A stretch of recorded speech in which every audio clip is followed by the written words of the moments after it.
But yeah, I guess a good place to start off would be Andrew Yang, right? It's been a couple Bro, of it's so crazy because he's still running away with the race. I mean, I don't know how it'll all work out once ranked choice voting is factored in, but he seems to have a hefty fucking lead, guys. Yep. And it sucks that there's absolutely no true left opposition that seems to be getting the push and the groundswell that it needs. We obviously talked to Diane Morales as well as Carlos Menchaca really early on in the mayoral race, and it just doesn't seem like there's been the traction necessary to be able to get their name recognition elevated to the point that they're even in part of the conversation. Of course, we've talked to Diane Morales about the multiple instances of like systemic built-in racism that she's experienced. Yeah, anyway, we can just dive into Andrew Yang. It seems like there's a good chance he'll be the mayor of New York City. It does seem like there's a really good chance that he's going to be the next mayor of New York City. And I understand that some people are still a little bit, I guess, excited about that. Personally, myself, I was cautiously optimistic about Andrew Yang for a while. But the more I see from him, the more I hear from him, the more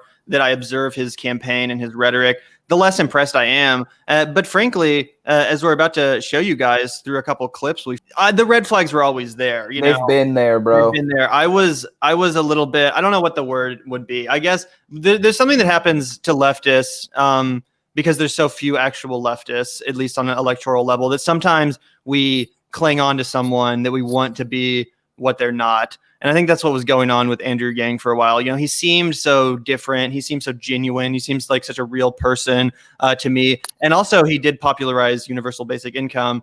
And all of those things for the longest time made me give him the benefit of the doubt, despite the fact that there were glaring red flags from the very beginning, despite the fact that a lot of his policies, including his UBI, was never really the real deal. It was an empty bag of beans. We found these clips that we thought would be worth playing for you guys.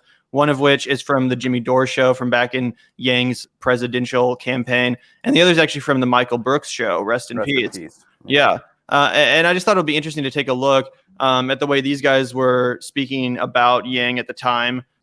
Look at like some struggling mom and pop retailer around the country. Like a lot of them are paying their workers like $9-10 an hour. And then if you say, hey, it's $15, like some of them might cut back shifts or some of them might struggle. Like I've run a small private company and a lot of these small businesses are really, really close to, like the red at any moment in time. Mm-hmm. And something that seems like completely common sense to us being like, hey, just pay people $15 an hour. Mm-hmm. Actually would cause some of these businesses to say, you know what, I'm gonna have to cut a shift or cut a worker at the margins. So again, I just rather just give people the raise directly, and I think workers would prefer that too. If we just put $1,000 a month in your hand. Yeah, I mean, again, the UBI is you're correct on that, and you're incorrect on the other stuff. Businesses hire when there's a demand for their product. End of sentence. And if there's a demand for their product, they got to hire a worker. And nobody's going to go, boy, I have all these orders, but I can't pay that guy $15, so I'm not going to fill them. So that's illogical. That is a right-wing talking point. That is not how economics works. Businesses are not flourishing at that level. If they're just living hand to mouth and they don't have the orders and they have a hard time even paying the people they have, if you elevate those costs, it might in some situations mean they cut shifts or cut workers. I mean, that is not economic theory. That is sound. That is right-wing talking points. But right, I have a small business. We have 6-7 employees at this place right here. And if I can't afford to pay someone a living wage, I should go out of business. Why should I be able to make a living wage, but the person who generates that income for me doesn't get to have a living wage? That's ridiculous. Oh, brutal. Dude, and look at the expression. He immediately goes back to that same expression that he had when Crystal and Kyle asked him about BDS. It's that like stone face. I'm no longer happy, Andrew. I'm Andrew angry. He's like, oh shit, you're right, man.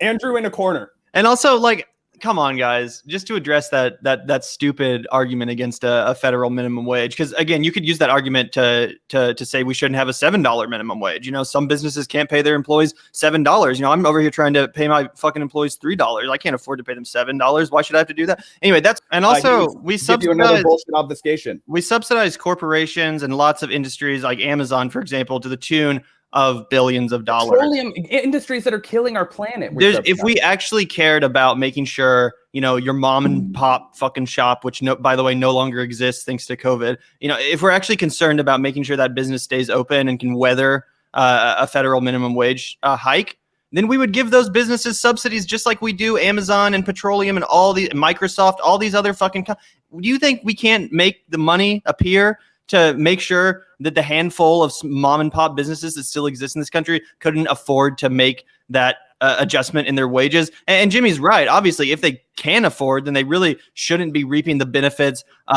themselves as the owner class. You know, that's exploitation. But even if they're not able to, the government could easily step in and fill that void and give that money. But yeah, to move on to this Michael Brooks clip, like we were just mentioning, I think this is just perfect. All right. In case we clip this, I'm going to try really hard because Andrew Yang fans do not seem to have, in general, a very well-developed sense of humor. So I'm going to try not to make any jokes about Andrew Yang. Although I don't think that the jokes that we've done have been particularly cutting or nasty. And nothing that we have said about Andrew Yang is predicated on a personalized premise about the guy. I have no idea what his intentions are. He could be a very nice guy. My problem is that offering $1,000 a month as an opt-in system could prove to be devastating for people who rely on serious benefits. It will have a long-term encroaching effect on all universal systems of welfare. I'm unclear what his position on Medicare for All is, and like other things, it seems to very much change depending on whether he's talking to a left-wing host or a right-wing host. My sense is he supports some kind of public option. I know that he opposes a $15 minimum wage. And I also know that he doesn't have any other plans for, like, as an example, if you give people $1,000 a month without universal rent control legislation, as an example, most of that money, I have no doubt, will be absorbed by landlords. What other problems have we had on a policy level with Andrew Yang, guys? I mean, just the way that he frames his non-support for a raise in the minimum wage exposes that he really does see his UBI as a subsidy for employers who aren't willing to raise the wages of the people that they're employing. Right. And it's basically a system that he is creating to save capitalism, the system that we have right now, from the problems that it's creating through a tax on the majority of people, while at the same time taking away benefits from those who need it the most and putting them at a lower level. So like if you are already unable to achieve so much wealth because you don't have the same abilities as others, and you're not able to work, now you're in a situation where everyone else is $1,000 richer than you each month. Yeah. Yep. We need to illustrate this point. So that's probably a decent place to end. I think they broke it down really well. Yeah, and shout out to Dave Griscom as well, another G that he's on Left Reckoning now. It's a good podcast. Yeah, that's David Griscom. They all look young. It's odd how much, obviously, but everybody ages. Okay, yeah, but generally, I just thought that was a really good breakdown of the issue. I also pulled this tweet that I thought was kind of funny that I think just kind of speaks to the sentiment. I don't know how to explain it, but Elon Musk, Andrew Yang, and Joe Rogan are all selling you the same bullshit. This is from Joshua Potash, by the way, who's a great reporter. He does a lot of journalism and reporting about protests and stuff.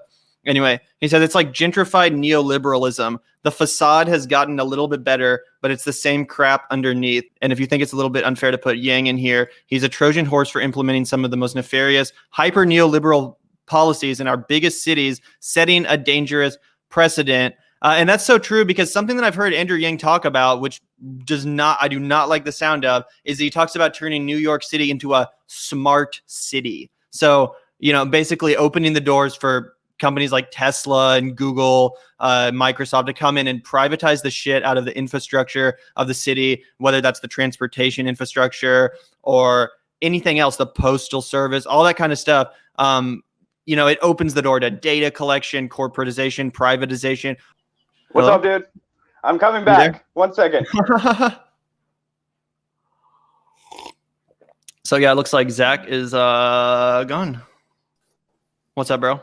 What the fuck? That took so long. Sorry, everybody. I'm fucking back now, and I'm ready to run some talk about Andrew Yang. Did you hear what I was saying about the smart cities, though? No, I couldn't hear anything that you said for the past. Okay.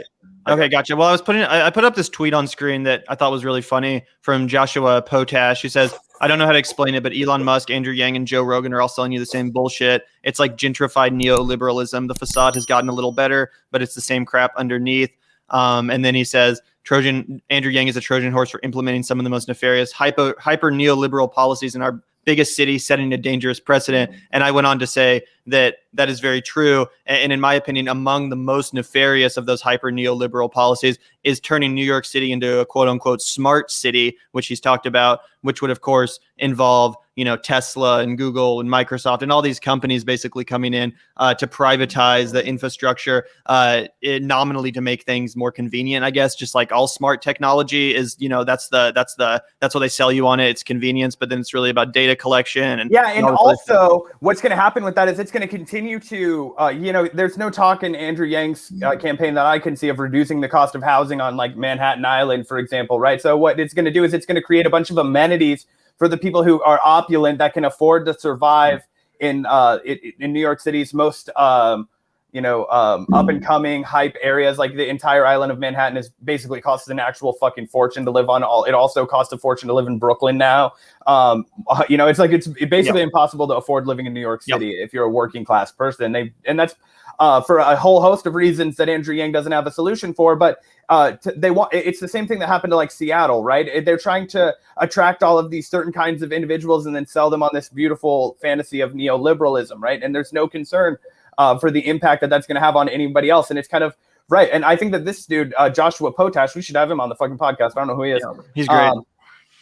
But he makes the perfect point, right? And you know how I kind of talked about how yesterday Joe Rogan is like the chieftain of the cult of the individual. These are like the three horsemen of the fucking cult of the individual, right? To pull yourself up by your bootstraps. And even though Andrew Yang comes in with the softness and he's like, oh, I want to talk about compassionate capitalism, human-centered capitalism. Let me tell you guys, I've been to fucking business school, and that means I want to take all of the fucking money from this community, but I want to do it with a fucking business that looks like Starbucks on the inside. Yeah.